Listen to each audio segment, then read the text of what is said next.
Hey everybody, this is Hello. Naz Ross with Lost in Creation, and today we are highlighting the most amazing, engaging musician, Micah Smith, and we are so excited that he is here today to shed some light on Lost in Creation and tell us a little bit about what he does and how he impacts the community with his art.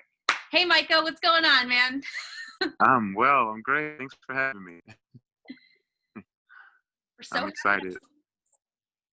I love it. Tell us a little bit about you and how you got started with music and what your career looks like now. Wow. Well, me, I can't remember a time without music. I grew up in a very musical family, and so I've been very exposed to a lot of different genres because my roots were gospel, and then my dad was very much into jazz. Well, my mom was into gospel, but I wanted to play saxophone, so I got to learn about blues.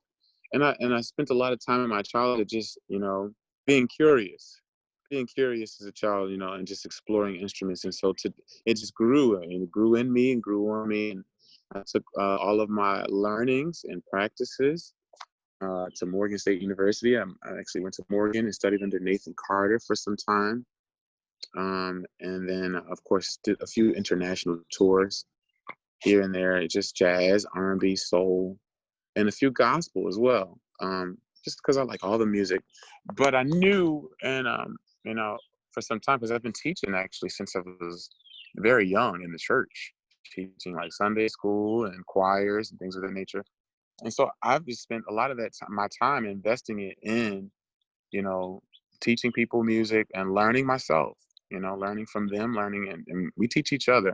So that's been my journey. And here today, I am now still a teacher, teaching virtually once in the classroom for LTYC and a few other organizations. But I'm definitely excited to do that even still. I'm so excited that you've been sharing your art and you have invested most of your life teaching others and using music as a vehicle to express yourself and help others unlock expression. And that is such a beautiful thing that we need in this world.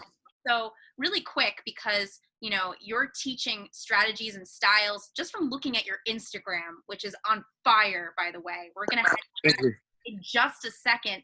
Can you show me or give us a little sneak peek about what sort of exercises and openers that you use with your students? And maybe we can get a little session in right about now. Yes, well, I always like to get the blood flowing with warm-ups. It's typically one of the first practices I like to do. Besides breathing, we are wind instruments, so you got to know how to breathe, good breathing. And I think most good healthy practices that exercise the body, as music is an exercise to the body, if you're using your voice, most good practices, like yoga, for example, you use good breathing. You have to get into you. And so after the breathing, there are scales and arpeggios as the foundation of what we do with music. So I like to do those scales being, most of us know the diatonic scale, the major scale, which is do, re, mi, fa, sol, la, ti, do. That's the major scale. I like to teach that and alternate those patterns so that we can just be flexible, more flexible with our voice, agile. We want to work on that. And then, of course, the quality of your sound while you're working on pitch. You want to work on sound. Yeah, so all of that happens in the warm-ups. It's just to get ready for the song. After the warm-ups, we get into song mode. And so sometimes I make that, depending on the classroom, make it to song mode. And then everybody is excited to learn new music when the music fits their life.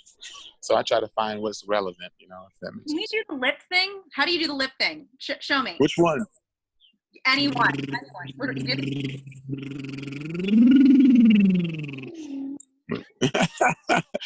Yeah, we call that lip rolls, right? Right. Raspberry for the children. Raspberries. Okay. What's another one that I can do with you? Because I wanna give this a try. I like tongue trills.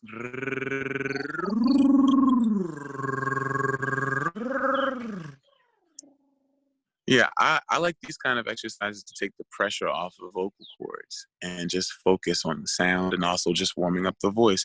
Another big one I like to do, the one I've been implementing into practices more recently is when we yawn in our sound. Yawn, because all of our muscles here are working together to create our sound. And so you yawn, and then you close your mouth over your yawn, close your mouth over the yawn.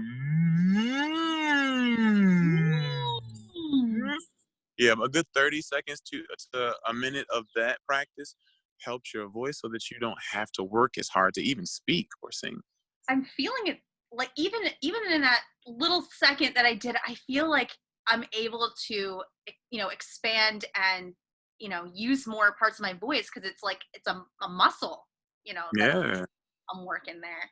So thank you for doing those with me. I probably look like I was about to explode, but ultimately those things are necessary in order to really, work on tone and pitch and all the things that you do in music. So right now I'm going to do a screen share of your fantastic, amazing Instagram, and you're going to talk about some of the videos that I'm about to share right now.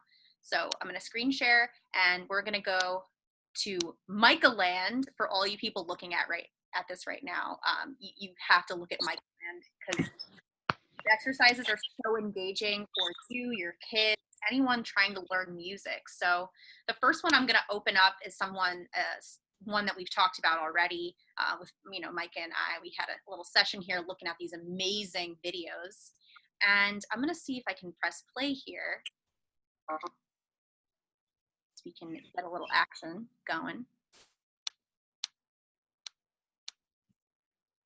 Let's see if the internet will be kind to me.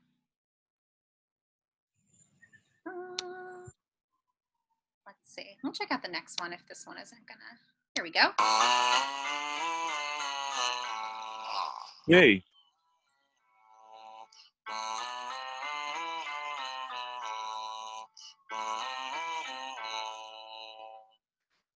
Major first.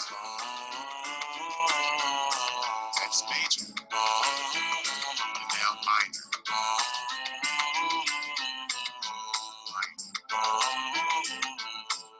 Scales and arpeggio. Scale.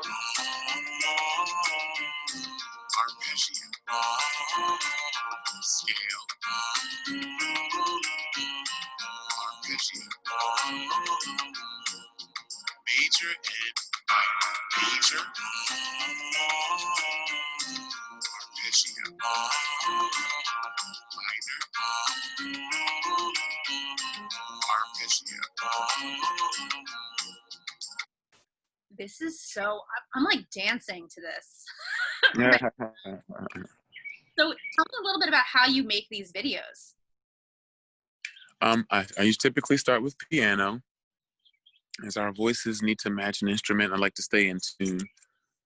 And then I typically add voice, the voice practice. So piano, modulate that, modulating meaning changing the key or raising the key.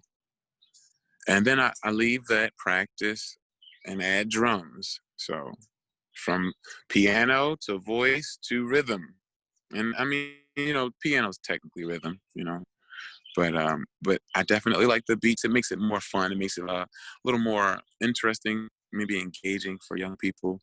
I've learned that from the classroom. I'll tell you, for years, I would take this device called the TC Helicon Voice Live Touch into my classroom. And it would allow me to engage with the children in a different way. I could just use my gift and loop things, but I could also just make beats, make different beats, and they would enjoy that. It would actually, it made it a fun class for them, because the rhythm is what gets us moving, most of the time. So Yeah. That's why I had all those. And then I like music production. So anything extra is just because I felt like having fun that day.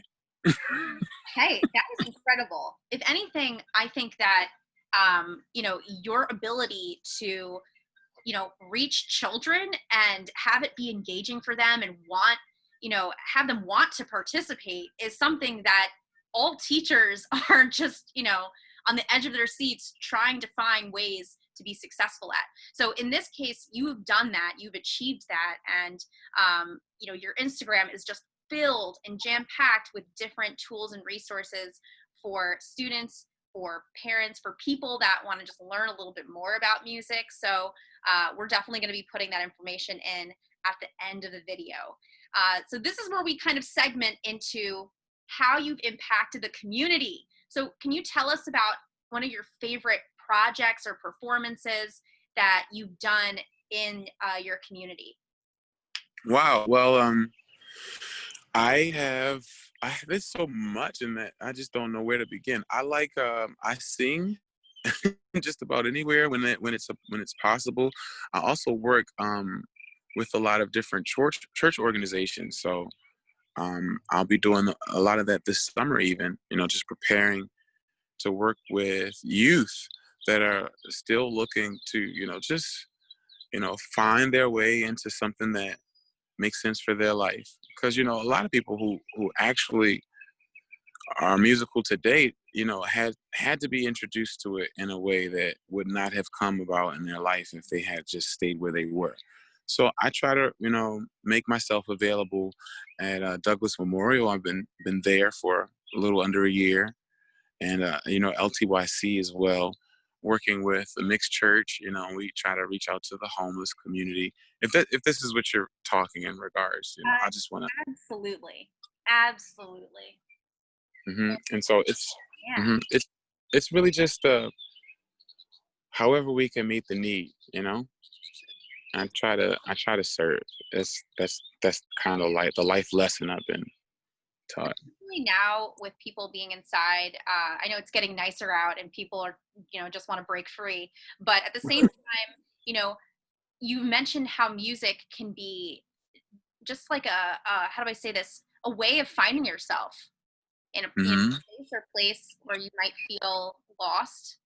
And something about loss and creation is using your outlet, your creative outlet, to take a risk and go somewhere unexpected without a roadmap. So in this case, with you having experience in gospel and in the classroom, out of the classroom, on tour, you've been able to really reach so many communities and impact so many lives. So thank you for doing what you do and for shedding light on all of these places and spaces.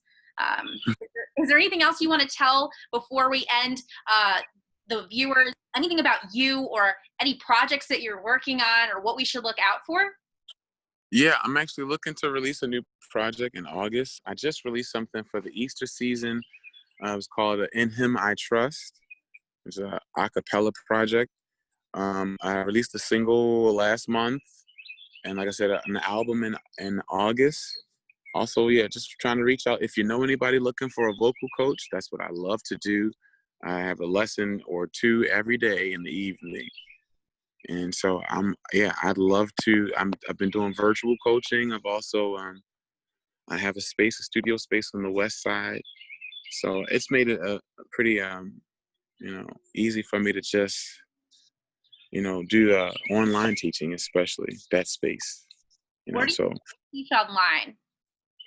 Facebook, Instagram, Google Hangout. I mostly do FaceTime though. FaceTime is probably the most reliable of all of those, which is crazy. Yeah, 3 of my clients use FaceTime. Okay, so if people want to find you and have a lesson with you, you are on so many different platforms. It's you being adaptable and flexible in that nature, which is awesome, especially in a time like now. So I want to thank you again, Micah, for being on this segment and sharing your art with us. And we're so blessed and honored to have you with us here today as a Baltimore artist and a representative of Leaders of Tomorrow Youth Center, an organization in Baltimore City, building art programs for children and people who want to find some artistic fuel and inspiration for their lives. So thank you so much, and I hope you have an amazing, great day. Thank you. You too, Sarah. Thanks for having me. Thank you.